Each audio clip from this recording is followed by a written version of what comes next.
સૂત્રાપાડા તાલુકાના સિંગસર ગામે આવેલ સરકારી પ્રાથમિક શાળાના શિક્ષકોના વર્તન અને કામગીરી સામે અસંતોષ વ્યક્ત કરતા ગામના સરપંચના પ્રતિનિધિ તરીકે કામગીરી કરતા પુનાભાઈ તેમજ સમગ્ર ગ્રામજનો સાથે ગીર સોમનાથ જિલ્લા પંચાયતના સદસ્યએ મળીને શાળાની બહાર ઉપવાસ આંદોલન શરૂ કર્યું છે અને કલેક્ટરને લેખિત રજૂઆત કરી છે। ગ્રામજનો આક્ષેપ કર્યો છે કે શાળાના શિક્ષકો ન તો યોગ્ય રીતે શિક્ષણ આપે છે અને ન એસએમસીની બેઠકોમાં હાજર રહે છે। શાળાનું શૈક્ષણિક સ્તરમાં સતત ઘટાડો થઈ રહ્યો છે, જે વિદ્યાર્થીઓના ભવિષ્ય માટે ઘાતક છે। આ મુદ્દે શાળાના પ્રિન્સિપાલ સાથે વાત કરતા જણાવ્યું હતું કે શાળાનું શિક્ષણ ખરા અર્થમાં અસરકારક રીતે ન થઈ રહ્યું હોવું તે સાચું છે, પરંતુ તેના પાછળનું મુખ્ય કારણ અંદરના જૂથવાદ છે। 2-3 શિક્ષકોની ગેરવર્તનવાળી સામે હું એકલો પડી ગયો છું। મારું કોઈ માનતું નથી અને શાળાના રોજિંદા કામકાજમાં કોઈ સહયોગ આપતું નથી। આજના મુદ્દામાં છેલ્લા લગભગ 2 મહિનાથી સ્કૂલ ચાલુ થઈ ત્યારથી જે શિક્ષણને લગતું કાર્ય આ સ્કૂલમાં કોઈ થતું નથી।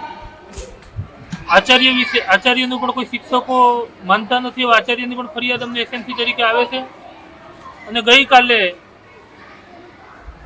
સ્કૂલના ટાઈમ વિરુદ્ધ પણ સ્કૂલને તાળા મારી અને આ લોકો અંગત જગ્યા ઉપર આચાર્યને સાઈડમાં રાખીને મિટિંગો કરતા હતા અને એ દરમિયાન આચાર્યને વાલીઓના મને ફોન આવ્યા કે અત્યારે 3:15નો ટાઈમ થયો છે, છતાં પણ આ સ્કૂલને તાળા લાગેલા છે।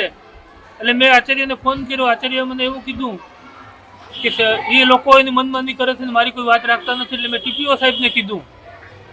ટીપીઓ સાહેબે કાલે રૂબરૂ અહીં આવી અને એ લોકોની ભાષામાં જે કંઈ એ લોકોને વાત થઈ હોય તે, પણ આ લોકોએ એમને પણ ઉડાવ જવાબ આપી અને વાતનું ઉલ્લંઘન કરેલ છે। આજે અમને ટીપીઓ સાહેબે એવું કીધું હતું કે તમે એ લોકો જોડે એસએમસીની મિટિંગ બોલાવી અને જે કંઈ સ્કૂલને લગતા પ્રશ્નો છે એનું નિરાકરણ થાય એટલા માટે તમે મિટિંગ બોલાવી અને મિટિંગમાં જે કંઈ સૂચના છે તે આપી દેજો એસએમસીના અધ્યક્ષ તરીકે। એટલે આજે મિટિંગ કરવા માટે અહીંયા સવારમાં આવેલ, 1 કલાક રાહ જોઈ છતાં પણ કોઈ મિટિંગમાં ન આવેલ અને આચાર્ય સાહેબે વારંવાર ફોન કરવા પછી આવેલ તો કહેલ કે અમે ટીપીઓ સાહેબ હશે તો જ અમે મિટિંગ કરશું, અમારે તમારી જોડે કોઈ મિટિંગ કરવાની જરૂરિયાત નથી। પ્રાથમિક શાળામાં આવેલ ત્યારે સરપંચને મળે અને સરપંચે રજૂઆત કરેલી કે આ શિક્ષકોનું આવી પરિસ્થિતિ છે અને બાળકોને અન્યાય થાય છે, તો આપણે ગામ લોકોએ જઈ અને આ શિક્ષકોને થોડી ઘણી વાત કરી અને સમજાવીએ। પણ અમે અહીંયા આવ્યા અને એની મિટિંગ બોલાવવાનું નક્કી કર્યું તો એ લોકોએ એવું વર્તન કર્યું કે અમે કંઈ તમારો પગાર ગામ લોકોનો નથી ખાતા, અમે તો સરકારનો પગાર ખાઈએ છીએ અને અમને ટીપીઓ સાહેબ આવશે તો જ અમે મિટિંગમાં તમારી સાથે બેસશું। આચાર્યો સૂચના આપીને સૂચના બુકમાં હું મિટિંગ લઉં છું, એની ઉપર મારી પાસે પુરાવા છે, તો એ સૂચનાનો અમલ નથી થતો।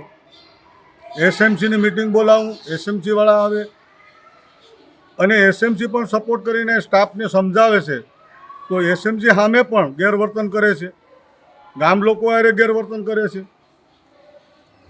અને ખાસ કરીને એક વ્યક્તિ અહીંયા આવી છે એ સ્ટાફમાં, એ વ્યક્તિ અહીં અમારે જ્યારે ડીઓ સાહેબ કે ડીપીઓ સાહેબ જ્યારે મુલાકાત લે ત્યારે એ વ્યક્તિનું સામે લાવીને એનો જવાબ આપીશ કે આવી રીતે શિક્ષણ કાર્ય ન હોય। સરકાર આપણે મોટો તગડો પગાર આપે છે, તો તગડો પગાર આપે છે તેના પ્રમાણમાં કામ કરવું જોઈએ, ડિસિપ્લિનમાં રહેવું જોઈએ, બાળકોનું વ્યક્તિગત ધ્યાન રાખવું જોઈએ। બધી વસ્તુમાં આચાર્ય એકલા અને એક મેં માણસ રાખ્યા છે, એ માણસ તાળા મારે છે અને એ માણસને હું પગાર ચૂકવું છું ને આવી બધી મારે કામ કરાવવું પડે છે। કેમ તો કે સંપૂર્ણ સ્ટાફ કાલે 29/7ની ઘટના છે, એને લઈને આ ઘટના મોટું સ્વરૂપ ધારણ કર્યું છે। તો એ ઘટનામાં મને અમને ખબર વગરનું મિટિંગ રાખી બીજા કેમ્પસમાં, આચાર્યને કોઈ જાણ વગરની, અને મિટિંગ રાખી અને શિક્ષણનો બહિષ્કાર કેમ ન કર્યો હોય એની જેમ તાળાબંધી કરી અને તમામ સ્ટાફે મિટિંગ કરી અને આચાર્ય વિરુદ્ધ એવું બધું ઉચ્ચારણો કર્યા।